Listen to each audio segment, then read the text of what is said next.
Hi everyone, it's Layla Shaver with My RIA Lawyer, and it's Case Study Wednesday.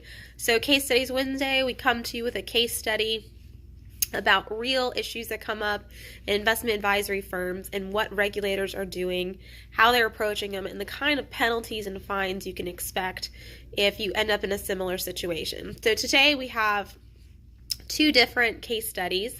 I'm going to start first in the matter of KMS Financial Services, Inc. This is Administrative Proceeding number 3-18068. So KMS is a Seattle-based, dually registered RIA and broker-dealer with about 300 advisors nationwide, but they were mostly working out of the Northwest. So the issue with KMS is that they did not disclose that they had received compensation from a third-party broker-dealer that they were using as a clearing broker for certain investments. So the clearing broker had agreed to share their revenue from no transaction fee mutual funds. So KMS was incentivized to put their clients in these no-fee mutual funds because they were getting a share of the revenue from the clearing broker-dealer. What happened is that KMS, while they disclosed in Form ADV that they had this relationship with the clearing broker, they did not disclose that they were receiving a portion of the revenue from these mutual funds. And they also did not disclose that as a result of receiving these revenues that there was an incentive to put clients in that mutual fund and therefore a conflict of interest. The second issue that came up with KMS is that they had also negotiated reduced execution and clearing costs with the broker-dealer, but did not pass on those savings to the client, and then did not do any sort of analysis to ensure that their clients were getting the best execution. So again, failure to disclose conflict of interest, failure to disclose a compensatory arrangement with a third party, and then not doing any sort of analysis on best execution for clients. So what were the consequences of these actions? So they had to post the final order on their website in a prominent way, so that when people went to their website, they would see that they had received this order from the SEC, and that had been on their website for at least 6 months. They also had to pay $382,568.64 in disgorgement, plus interest of $69,518.43. On top of that, they also had to pay a civil money penalty of $100,000, and this goes straight into the U.S. Treasury. That's money for the government. Also, they were specifically not shielded from any liability with individual clients as a result of not disclosing this information. So just because they had paid the disgorgement didn't mean that they wouldn't be responsible for paying money to a client if they were individually sued. So big consequences for this firm. The money they got from this revenue sharing arrangement, they had to return. They paid a civil money penalty, and they had to make it very clear to potential clients and clients like on their website that they have been subject to this order, and they weren't shielded from additional liability from individual client complaints, arbitrations, lawsuits. So the big issue here being the failure to disclose in Form ADV, failure to notify their clients, and the failure to do a best execution analysis. Nowhere in the order did it say you couldn't do these things. The real big problem and where regulators at the state and SEC level get you is that you have failed to disclose. A lot of things you can get away with doing so long as you properly disclose what the arrangement is, the conflicts of interest, the incentive, so that a potential client is well informed about your firm before they enter into an agreement for your financial services from your firm. And that's the key issue, is the regulators want to see a well-informed potential client. So you can have this revenue sharing arrangement with a clearing broker-dealer. You just need to make sure it's properly disclosed. So the second case study I'm going to discuss with you guys today is in the matter of TRH Financial, Inc., which is Administrative Proceeding number 3-18213. So TRH did business as Hawking Wealth Management. They were an SEC registered RIA based out of Iowa. And similar to KMS, they had an arrangement with a broker-dealer, but in this case, they were receiving a forgivable loan from a broker-dealer that was providing clearing and custodial services to their clients.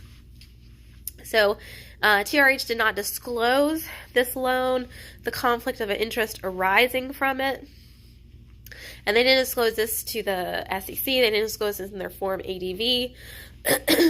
So SEC determined, again, they failed to make these disclosures, failed to discuss these conflicts of interest and any risk factors associated with it, and so the potential client coming on and getting their services was not well informed. Now, in this case, the penalty they faced was a little bit not as bad. They had to pay a civil money penalty of $35,000. Which again is just money straight to the government. So in this case, a little bit more simple fact pattern. Penalty not as bad, but the underlying issue being the same, which is failure to disclose these different financial, arrangements, these different compensatory arrangements with third parties. You want to make sure you're doing a proper job of disclosing it. And if you're using a third-party attorney or a compliance firm to do your Form ADV, if you don't tell them and they don't put it in your Form ADV, they're not responsible. You are responsible for making sure that if you're using a third-party provider to draft and update your Form ADV, that you're notifying them of this. This especially is important with a lot of duly registered folks that are brokers with a broker-dealer and IARs of an RIA. A lot of broker-dealers are offering different sort of incentive agreements where you get cool perks if you meet different revenue levels. You may get forgivable loans from the broker-dealer. And you may also receive just additional compensation depending on different revenue goals that you may meet. These are all things that need to be disclosed. So even if the IR is not a firm executive, so say it's not the owner, if they are an IR and they're providing services to clients, that still needs to be disclosed that there are these arrangements. And then you need to disclose the conflicts of interest that arise out of it. And then the big thing I want you guys to take away, which is becoming more and more common for regulators to point out as an issue, and that's in light of all these different arrangements you have with broker-dealers, these conflicts of interest you have to stay with them because of these arrangements, have you done your best execution analysis? At the end of the day, as an RIA, as an IAR, you are a fiduciary. You have to do what is in the best interest of your client. Even if that means you put them in a broker-dealer or a custodian that doesn't give you all the perks that the one you're using does. And what we have seen is that a lot of firms have not been doing best execution analysis. And that's because it hasn't been something that came up as an issue before. But we're seeing it now with our clients, with different regulatory requests that we're getting as part of routine examinations by state regulators and the SEC. They want to know, as part of your required annual compliance review, are you doing a best execution review? How do you know your clients are getting the best they can? So this is a bigger issue, and this is something that regulators are pointing to and are using it as a point to fine you and find you in violation of different rules and regulations. So again, look at the different arrangements you have with third parties, including the big ones being these custodians, broker-dealers you may use, especially if you're duly registered.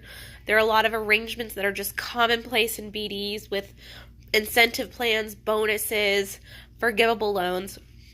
These all have to be disclosed. And then the second part of that being also making sure you're doing your best execution analysis. Now, knowing my own clients and knowing the advisors that I talk to and what's been going on in terms of their compliance, their review, and their disclosure, there are a lot of you not doing this. There are a lot of you not disclosing these arrangements. There are a lot of you not doing best execution analysis every year.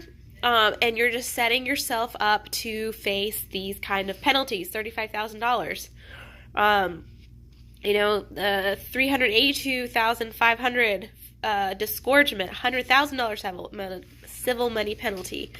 This is a lot of money. I mean, that's a executive salary. That's a couple of new employees. That's money to renovate an office or expand your office space. That's a money that you can give as a bonus, Christmas bonus to employees. I mean, that's money that's best used someplace else in your business, not to put in the pockets of regulators. And regulators, this is how they make their money. These civil money penalties, they go into the U.S. Treasury. That's part of how the government pays for its overhead, pays for its employees. So these regulators are incentivized to come in and find it, and you are making it so easy for them by not disclosing these arrangements, not doing these best execution analysis. And just because it's something that hasn't been trendy for regulators to request and ask and see that you're doing, doesn't mean that the requirement isn't there. You have always been required to ensure best execution. It just hasn't been an issue that regulators have taken up in the past, and it's a simple, easy target for them now as they try to find new ways to generate revenue with these civil money penalties, and this is how they're doing it. Failure to disclose these arrangements and failure to do a best execution analysis. So, if you haven't done this, you need someone to update your Form ADV. You need to do it ASAP. Something like this I would consider material that if you know it's happening, you need to update Form ADV immediately. And then also with your best execution analysis, if you haven't done one already, you need to get on it and get it done. So you can give us a call today, 770-462-2118. You can email us at compliance@myrialawyer.com and let us know. We'll set up a consultation. We'll talk about what your needs are, and we'll get this shit done because you need to get it done. Examinations are up. They're increasing. Regulators have been spending their summers getting additional training, hiring more staff, and they are going to be conducting more and more examinations. So get this done. Don't wait. Give us a call today or email compliance@myrialawyer.com. Have a great day. Bye-bye.